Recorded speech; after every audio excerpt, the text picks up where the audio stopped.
Hola, buenas tardes. Juan Luis. Buenas tardes, Jordi. Encantado de estar contigo una vez más porque he venido más veces. ¿A que sí? Sí, ¿no? Y es un placer hablar contigo siempre. Igualmente. Aprendo, se supone que soy yo el entrevistado, pero aquí aprendo de ti muchísimo Pues porque siempre hablas de cine y como mis libros suelen ser de terror. Yo creo que, por ejemplo, de la Hammer, eres un gran admirador. claro que sí. Pues cada vez que surge el tema de la Hammer, pues tenemos una charla siempre interesante. Pues sí, y hoy saldrá también. Sí. La realidad es que siempre tenemos una buena excusa de hablar porque es la presentación de un libro tuyo.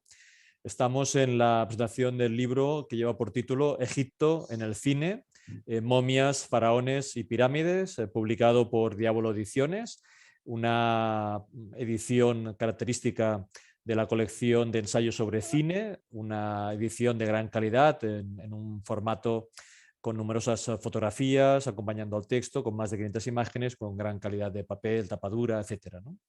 Con Juan Luis Sánchez hemos tenido oportunidad de hablar con él en otras ocasiones en presentaciones justamente de libros y lo leemos habitualmente en crítica de cine. Es un reconocido crítico cinematográfico, autor de libros especializados especialmente en cine fantástico, muchos de ellos también en la colección de Diablo Ediciones.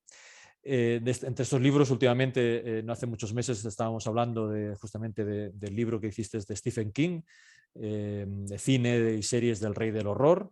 El año anterior, en un libro sobre todo el cine y las series del Hombre Lobo, pero también has hecho libros de vampiros, de zombies, muertos vivientes, aliens, etcétera. Un referente para los aficionados al cine fantástico.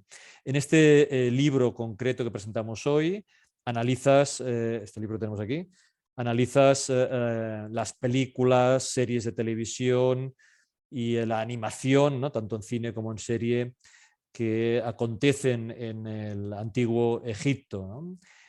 Haciendo especial énfasis en personajes populares que todos conocemos, como Cleopatra, o misterios fascinantes como el de las momias, etcétera, ¿no? Haces un recorrido muy interesante, porque en realidad hablar de Egipto en el cine es como si habláramos de la historia del cine, ¿no?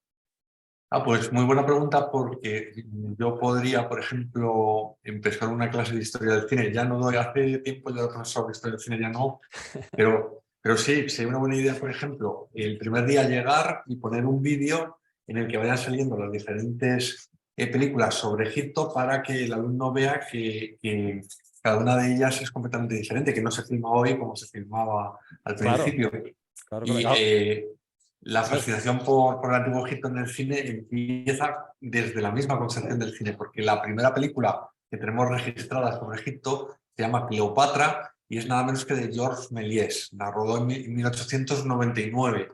Se ha perdido, yo no he conseguido ver esa película, pero bueno, recordar que Georges Méliès filmaba de forma muy rudimentaria, como si estuviera viendo un escenario teatral, y que se hizo famoso por sus estupendos trucos hechos de forma artesanal, pero que a veces eran bastante sorprendentes y quizás fue el primero que hizo cine con argumento y al que se puede atribuir películas de terror como esta Cleopatra, donde un tipo quería revivir a la Cleopatra a partir de su momia. Es una pena que muchas de las películas de Melilla se han perdido y no... Bueno, un poco más tarde, en los años 20 del siglo pasado, cuando ya el cine sigue siendo mudo, pero digamos que mucho más sofisticado, con montaje, con planos. Griffith había inventado pues, los diferentes tipos de planos, el montaje sucesivo. Pues tenemos grandes superproducciones, nada menos que de uno de los maestros del cine mudo, que es Ernest Lewis. Bueno, y de los primeros tiempos del cine sonoro también, conocido sobre todo por sus comedias. Él hizo Los ojos de la momia y La mujer del faraón en el año 1918 y 1920, respectivamente. Y son grandes producciones estas de la Alemania de la época donde se gastaba un montón de dinero con unos decorados increíbles, ¿no? Y luego ya nos tenemos que ir a la época dorada de Hollywood y de los grandes estudios. Allí tenemos los diez claro, mandamientos de Cecil B. DeMille. Bueno, él había hecho también una versión muda de los 10 mandamientos y luego hizo la versión sonora, o sea, vale para los dos claro. periodos.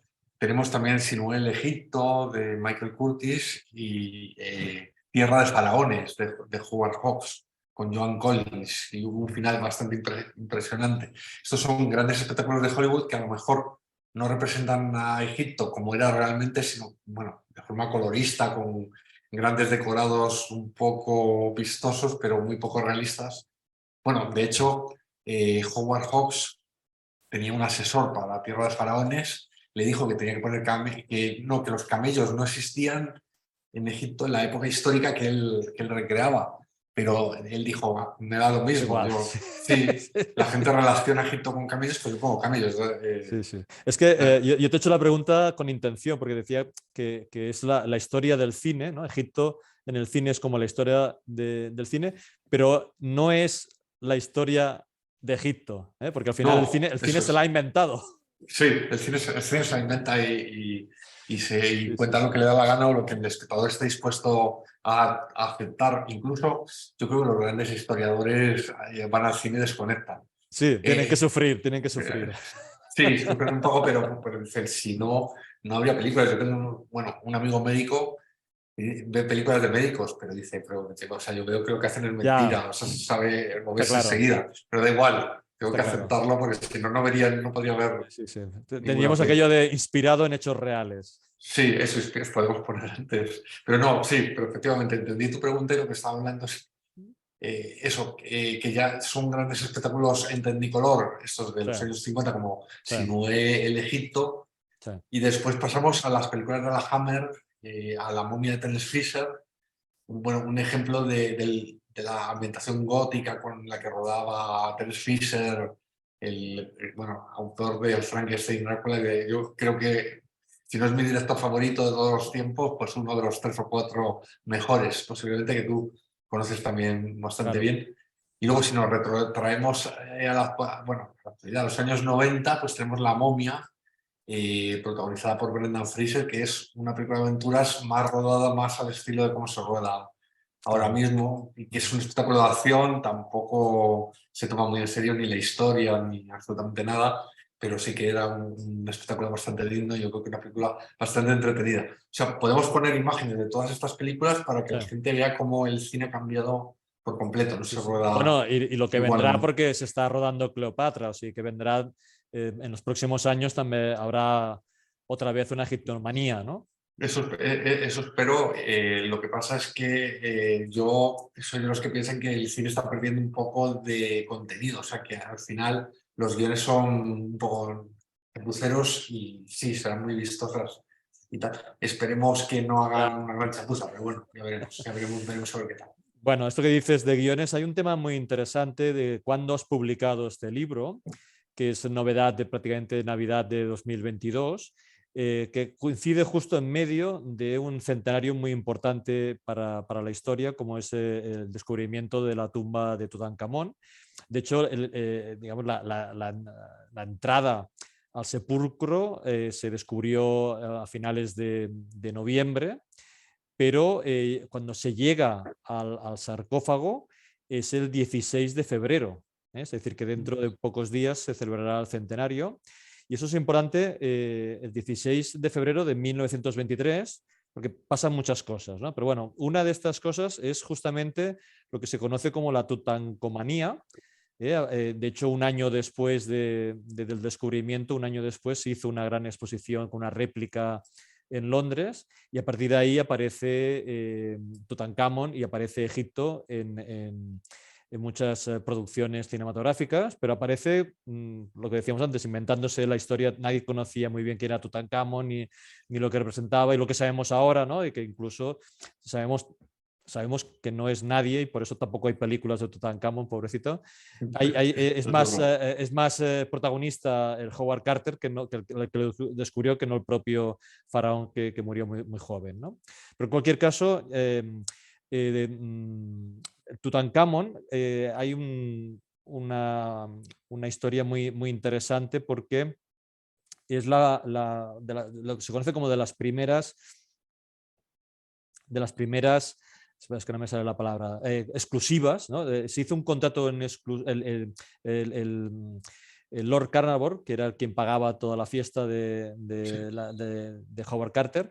Lord Carnarvon consiguió lo que se conoce como uno de los primeros contratos en exclusiva de comunicación con el diario The Times. Y entonces The Times publicaba en exclusiva las noticias de cada día de todo lo que iban descubriendo en el sepulcro de Tutankamón, ¿no? Entonces el resto de periódicos cabreados con The Times, pues claro, publicaban con un día de retraso, ¿no? Digamos, la noticia que ya todo el mundo había hablado. Y entonces empezaron a inventarse noticias, a inventarse cosas que les sonaba o que directamente eran totalmente mentira, ¿no? Los bulos que ahora tenemos tanto encima de la mesa cada día, pues esto en esa época se inventaron y una de las cosas que se inventaron justamente es la maldición de Tutankamón. Eso es un invento de aquella época debido a que estos periódicos, especialmente el Daily Mail, estaban cabreados porque llegaban siempre con retraso a las noticias realmente interesantes. Entonces, bueno, pues como se inventaran bulos, pues uno de estos bulos es la maldición. Y fíjate, 100 años después que estamos hablando de las maldiciones de la momia en el cine, ¿no? Y eso es un tema fundamental y que yo creo que Tutankamón, el descubrimiento de Tutankamón, es el detonante precisamente, yo creo que de la momia, ¿no? De la Sí, película de la yo momia, ¿no? creo que la explicación es que es un bulo muy bueno. O sea, quiero decir que aunque sea mentira, pues la gente es una historia tan apasionante Sí, que yo creo que a la gente le gusta contarla, le gusta creérsela, aunque sepa que en el fondo no hay una base real sobre eso. O sea, la historia de alguien que entra en una tumba milenaria y tal, donde supuestamente hay una maldición que el emperador ha puesto sobre todo aquel que se queda a la tumba va a morir en extrañas circunstancias, pues es un buen relato de terror. Y ese es el origen de las películas de las momias, porque no tenemos una base literaria de películas de momias, sí, exactamente. O sea, de películas sobre Egipto, sí, o sea, hay grandes novelas sobre Egipto, sí. en la historia de la literatura, Simuel egipcio, por ejemplo. Pero de momias no hay. Pero a partir de ese bulo que tú mismo has contado muy bien, pues apareció sobre todo la momia de Karl Freund, que pienso que Sí.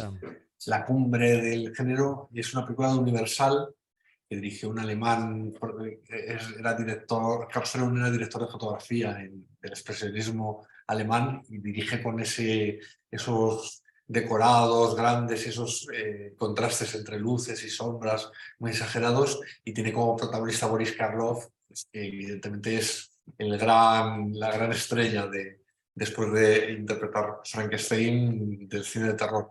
Entonces, esa película más o menos viene a decir que ese bulo, esa historia es totalmente apasionante. Claro, Entonces la gente se puede creer que, como hay datos de que efectivamente sí que algunos de los colaboradores de Howard Carter sí que pues murieron más o menos un poco después, el hermano de Howard Carter y tal, pues queda la duda de si eso fue provocado por la momia realmente sí, o no. Pero bueno, sí, se han seguido haciendo películas de la momia después. Se supone que la de Brendan Fraser es un remake. Hay una estupenda que es la de Christopher Lee y Peter Cushing. Yo creo que posiblemente la mejor de esta saga.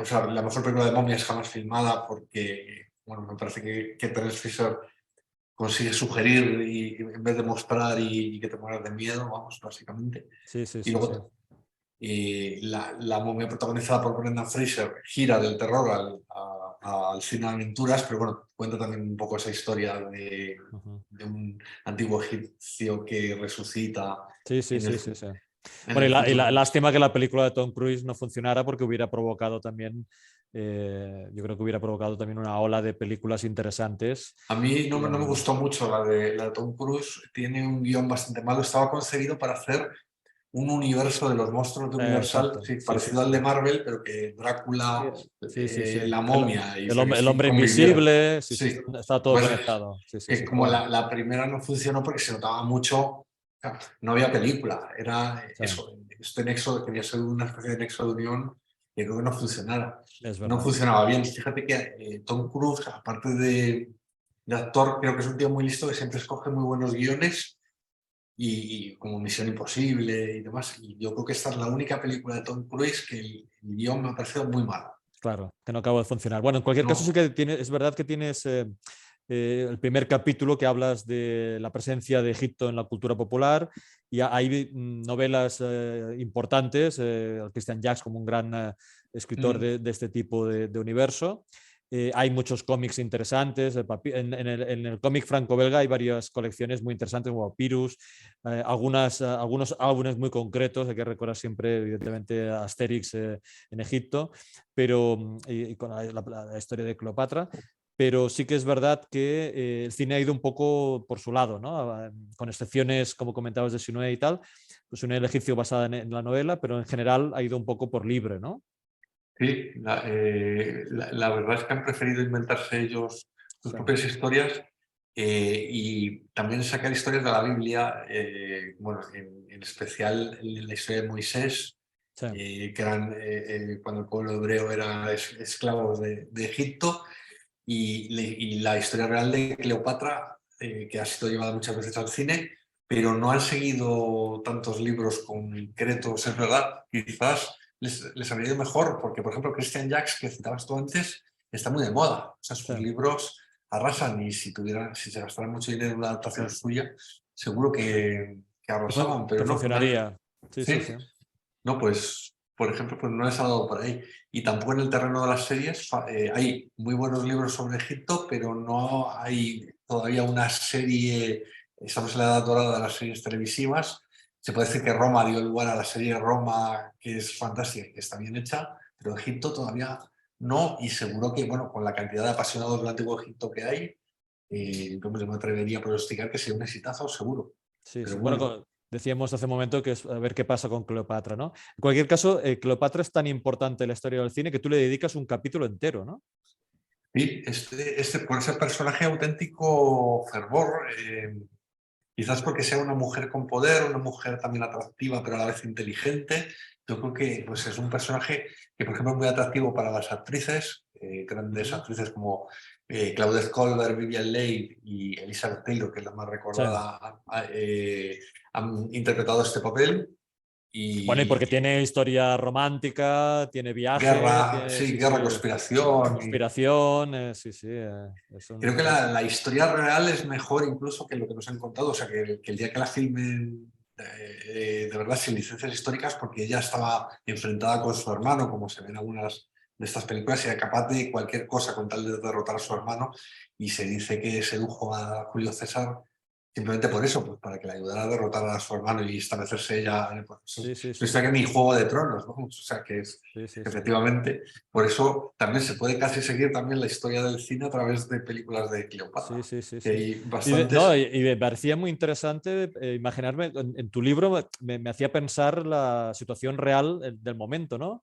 Por ejemplo, el tema del idioma, ¿no? Que claro, tú ves una película, lo ves todo el mundo hablando en inglés o todo el mundo en castellano, pero claro, luego pienso, ostras, esta señora está allí en Egipto, luego llega Julio César hablando en latín En latín, y claro, acaba... efectivamente. Y luego ella se va a Roma a vivir. Es un tema muy, muy, muy interesante, ¿no? Y desde un punto de vista, bueno, es decir, como una película o como una serie, o sea, todo lo que le va haciendo esta señora es muy, muy interesante. Hay, bueno, la escena mítica de la película de Joseph Leo Mankiewicz, Cleopatra, con Elizabeth Taylor, es la que ella entra en Roma haciendo un desfile Es impresionante verdad, de gente, sí. de masas. No me imagino que fuera realmente así, ni que tuviera ya tantos medios como para llegar desde Egipto hasta Roma con todos esos animales para hacer ese desfile, posiblemente no, pero qué más da si tenemos una de las mejores secuencias de la historia del Claro cine, que sí. que ha sido muchas veces parodiada, pues bueno, lo pasas bien, con palomitas y Sí, ya sí, sí, está. sí. Que no tengan intérprete para hablarse y tal, pues bueno, no importa porque así las escenas se quedan mejor y ya está. O sea que al final creo que es lo menos importante. Sí, sí. Eh, Ha habido una cosa que has hecho varias veces, es muy, muy interesante. Que has hablado del coste de la producción de hacer una película basada en el Antiguo Egipto. Esto hace que hay producciones de animación que son muy interesantes.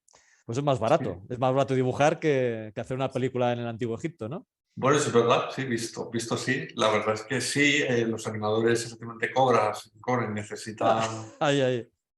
Tenemos el Príncipe de Egipto como una película estupenda, vamos, me parece como muy modélica, muy bien hecha y que bueno, tiene detrás al productor Jeffrey Katzenberg, que es un tío muy, muy listo que les hizo rehacer la película cuando vio los storyboards ya terminado, dijo que aquello no tenía ningún sentido y hizo rehacer otra vez la película y está bien. Tenemos a Tadeo Jones 3, la tercera entrega. Es verdad.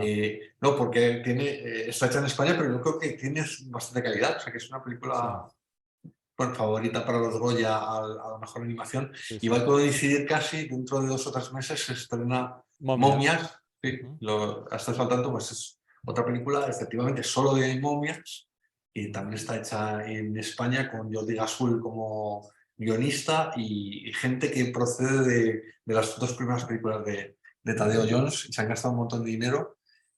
Bueno, pero efectivamente, por mucho que ellos reconstruyan Egipto, les sale más barato efectivamente que si tuvieran que hacer decorados como, por ejemplo, los de la Babilonia de intolerancia de Griffith, que se supone que se quedaron perdidos en medio del bosque porque no tenían, como la película fue un fracaso, no tenían dinero Ah, para derribarlos. sí, sí.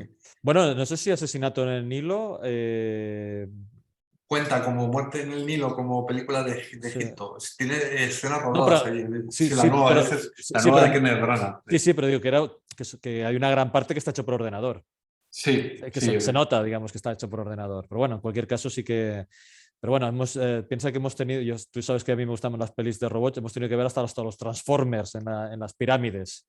¿Eh? Sí, yo reconozco que bueno, yo también soy aficionado a las películas de robots, sobre todo desde que leí tu libro, aunque reconozco que los Transformers, salvo la primera entrega, Es me duro, agotan.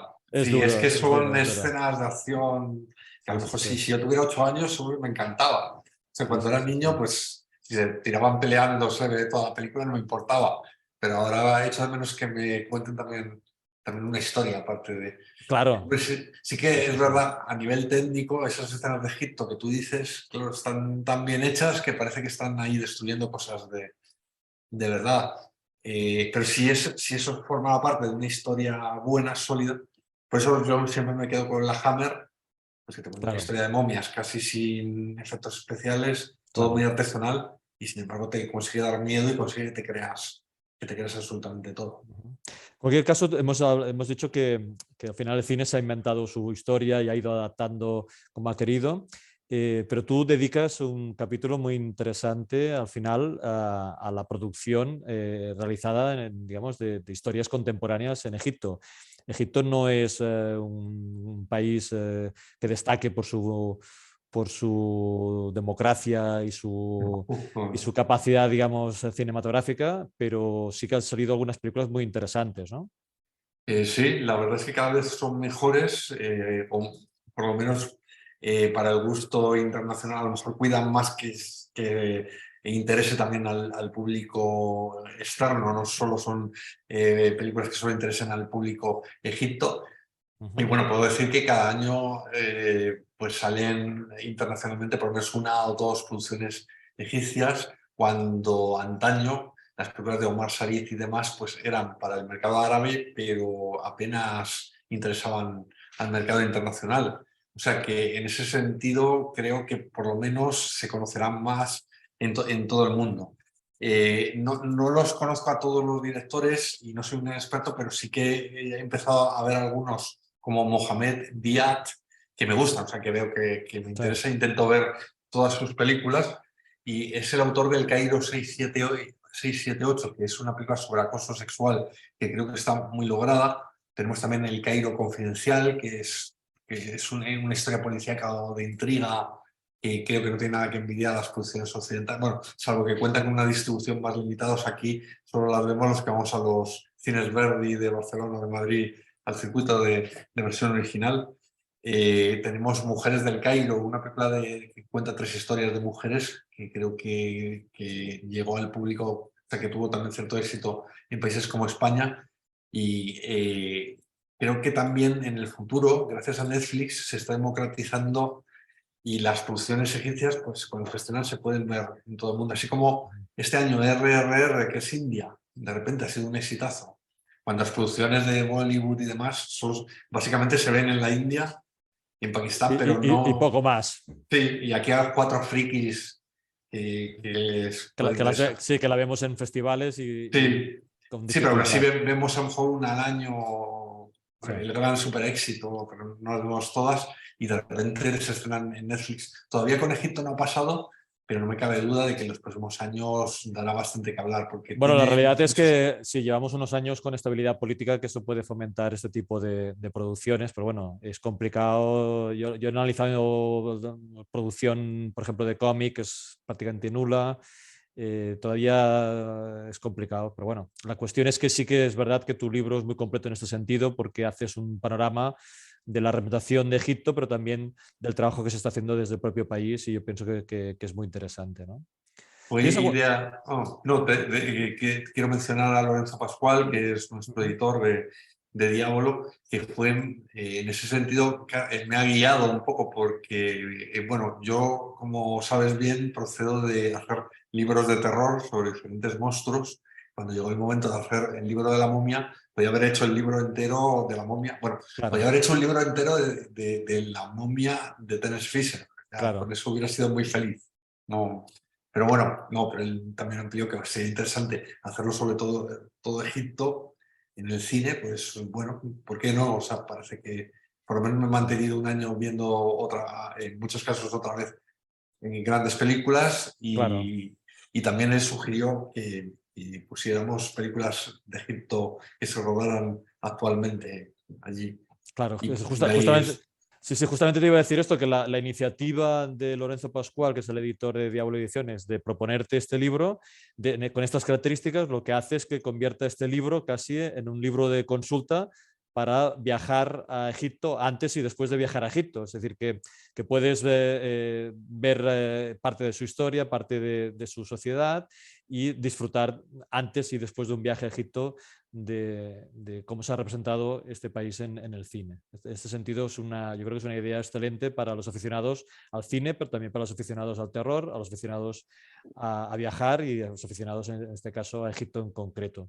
¿Tú tienes alguna cosa que quieras destacar ahora que nos están escuchando? ¿Alguna cosa que no hayamos dicho? Uy, pues no sé, me has pillado, pero seguro que tengo alguna cosa que decir. No, espera, vamos a ver. No sé qué. Ah, bueno, pues no sé, puede dar lugar también a la comedia. Bastante, o Sí. sea, en Egipto no se ha explotado muy bien, pero hay películas como Las noches de Cleopatra, aquella que interpretaba Sofía Loren, interpretaba a Cleopatra, donde se ve que también es divertido reírse de Egipto. Ha aparecido la comedia en producciones un poco más ligeras, como Dos horas menos cuarto antes de Jesucristo, o recientemente veíamos Asterix y Obelix, Operación Cleopatra, que se supone que es la versión en imagen real del mítico álbum de Uderzo y Goscinny. Yo ahí recomiendo siempre los álbumes porque las películas en imagen real no me gustan nada, no me gusta cómo quedas. No sé, Asterix queda mejor en el cómic y ya está. Bueno, Sí. funcionan un poco mejor las que son en animación digital. Han, han rodado últimamente dos en animación digital y esas es como el personaje se ve muchísimo mejor. Es verdad. Pero Bueno, porque son más fieles al cómic. Cuando intentan hacer un guión nuevo, les chirría un poco, pero bueno, yo te entiendo. Yo te entiendo porque además justamente hemos visto una de Asterix muy poco, hace muy pocos dídías. bueno, Y... yo ni siquiera la he visto, Ah, me la he ahorrado. No. Así, ostras. así como, bueno, este fin de semana vi El pequeño Nicolás, la versión animada, que es Sí. un homenaje a Uderzo y, o sea, no, perdón, en este caso a Agostini. Agostini y al dibujante de los libros Ujú. del pequeño Nicolás, y era fantástica, o sea, es muy emotiva para mayores también, Pues, para el pues, público adulto. Es un pues sí. homenaje a Agostini. Pues sí. Bueno, de hecho, el tema de la comedia me lo has hecho pensar también con el tema de Tadeo Jones 3 o la momia que se estrena dentro de poco, de que al final un personaje de terror como es la momia también lo puedes dar la vuelta y verla también de forma divertida. Eso ya lo empezó a hacer la propia Universal, que después de haber popularizado sus monstruos, Drácula, Frankenstein, aparecen en En las películas de humor de Abbott y Costello, Abbott sí, y contra los Costello, ¿no? Sí, fantasmas. sí, sí, sí. Pero bueno, ya la novia de Frankenstein ya tiene elementos humorísticos. O sea, el primer Claro, Frankenstein en su época a nadie le daba risa, no se lo tomaba la broma. El Frankenstein, como no tenía mucha tradición de películas de terror, eso era terrible. Pero la segunda parte, ya, la novia de Frankenstein, tiene una señora al principio que se da un susto increíble cuando viene, y es un personaje humorístico. Sí, sí. Entonces la momia, pues al final ahora aparece en los cómics de Mortadelo y Filemón y es gracioso, pues cuando ya se ha visto mucho al personaje, o yo creo que como terapia, cuando un personaje te ha dado mucho miedo, después lo conviertes en una broma, quizás. Bueno, de todo se puede hacer parodia, pero bueno, la cuestión es que aquí haces un repaso muy completo y yo creo que yo lo he disfrutado mucho porque me he leído el libro de forma secuencial, pero yo creo que tal y como lo has diseñado se podría leer también por capítulos porque como dedicas, realmente ha sido complicado porque no puedes hacer un libro cronológico desde el principio hasta el final, sino que es cronológico dentro de cada capítulo, ¿no? Como Sí, sí, decíamos, eso. uno dedicado a las producciones importantes, otro dedicado a Cleopatra, otro dedicado a la animación, otro dedicado a las series, que yo creo que es un tema muy, muy interesante. Y por último, el último capítulo dedicado a las producciones modernas, ¿no? Y esta introducción que haces hablando de la cultura popular, al final es un reconocimiento al hecho de que Egipto es muy presente en nuestra cultura occidental, ¿no? Bastante, eso hace falta recordar el Like Ball, Ball Like an Egyptian, la canción famosa de Por ejemplo, las sí, es Bangles, verdad. Sí, sí, sí. o aquel álbum de Iron Maiden que tiene el Antiguo Egipto en la portada, Power Slate, Sí, sí, sí, creo sí. recordar que se llamaba, para ver que nos fascina el Antiguo Egipto. Entonces, una incursión de cualquier zona, de cualquier arte, de un artista de cualquier ámbito en la era del Antiguo Egipto, yo creo que siempre llamará la atención y que resulta bastante inspiradora. Por Es eso verdad. Sí, sí. me gusta un poco, bueno, los libros en general de Diablo son una celebración de la cultura popular Sí. y una reivindicación de que el arte no solo está en los museos, que sí, que está ahí, está muy bien, pero que todos hemos crecido y con cómics donde en el ámbito del cómic pues hay grandes creadores como Moebius que han hecho obras de arte que no tienen nada que envidiar a los grandes artistas, ¿no? Entonces reivindicar ese arte que muchas veces pasa desapercibido, creo que es una de las misiones de los que escribimos para Diablo, y en mi caso, en mis últimos libros, siempre he dedicado un capítulo exclusivo para hablar de ello, que Sí. es de la influencia de Egipto pues, en camisetas, espectáculos, exposiciones inmersivas que hay ahora de que Sí, sí, parecen en la ropa, centros. en el diseño, sí, sí, está claro, en el diseño, claramente. Recordar el Ang este que tiene, por ejemplo, la muerte de Neil Gaiman, el creador de los cómics de Sandman, y que aparece también en la serie televisiva que ahora han adaptado de Netflix, que es estupendo. Sí, sí. Muy Bueno, y el que bueno. aparece luego, pues esto, en Caballero Luna, aparece en Adam. Vamos viendo en Black Adam también está Sí, Egipto de fondo, es decir, que al final tenemos la sensación de que estamos inmersos en una cultura de Egipto y no somos conscientes, ¿no? Y me ha parecido muy interesante acabar esta charla hablando de música, que es ya lo más inverosímil que nos podemos imaginar, mm, porque al final lo que hace es una construcción, digamos, en este caso con la música, de una construcción a partir de la imagen, ¿no? De un baile o de unos gestos o de una caracterización que permite situar esa música en este país, y me parece acabar así, me parece absolutamente maravilloso. Oye, pues muchísimas gracias, como siempre, por el esfuerzo que dedicas, que me consta que es muy importante, el esfuerzo de poder trabajar un tema como este y concretarlo en un libro y que los aficionados podamos disfrutar de esta lectura, y animarte a que continúes con este trabajo que entiendo que es muy duro. pues estoy con otro libro también por encargo de Lorenzo Pascual, esta vez dedicado a un cineasta y no te puedo adelantar más porque nos prohíbe hablar de Sí, nuestros claro. propios, Sí, incluso entre nosotros, entre los que sí, sí, sí, somos. está claro, está claro. Entonces, bueno, Está aunque claro. de ti nos podemos fiar, no sin problema. Sí, sí. Ya hay que recordar que tienes, tienes el libro dedicado a James Cameron. Cosa que al haber visto Avatar 2 recientemente me congratula, porque sigo pensando que es muy grande James Cameron. O Claro sea, que sí. que a su edad Claro, sigue rodando espectáculos de acción dignos. Nadie me lo hace pasar también en el cine como James Cameron y sí, deseo sí, que sí. haga otra película. O sea, Claro que sí. vivo para esperar que haga más películas. O sea, que sigo siendo. Bueno, otros como Ridley Scott, que en un momento dado, cuando hizo Blade Runner y Alien, lo consideraba un gran director y que a lo largo de los años ha tenido estupendas películas. Ha ido y otras sí, sí, más flojitas. alternando. Pero bueno, la cuestión es que estamos hablando cuando se ha anunciado que Avatar 2 ha superado Titanic en recaudación, o sea que estamos ahí en momentos históricos, estamos en momentos históricos. Pero en cualquier caso, si alguien está interesado en saber más de James Cameron, que sepa que hay un libro tuyo dedicado a este director. Y bueno, y esperar a ver cuál es el siguiente libro que publicas y que analizas. Oye, pues muchísimas gracias, un placer como siempre hablar contigo, Juan Luis, de verdad. Gracias, Jordi. A ver si con el siguiente libro tengo la suerte que me invites otra vez. Ahí, claro que sí. Pues muchísimas gracias, mucha suerte y hasta la próxima. Gracias, Jordi.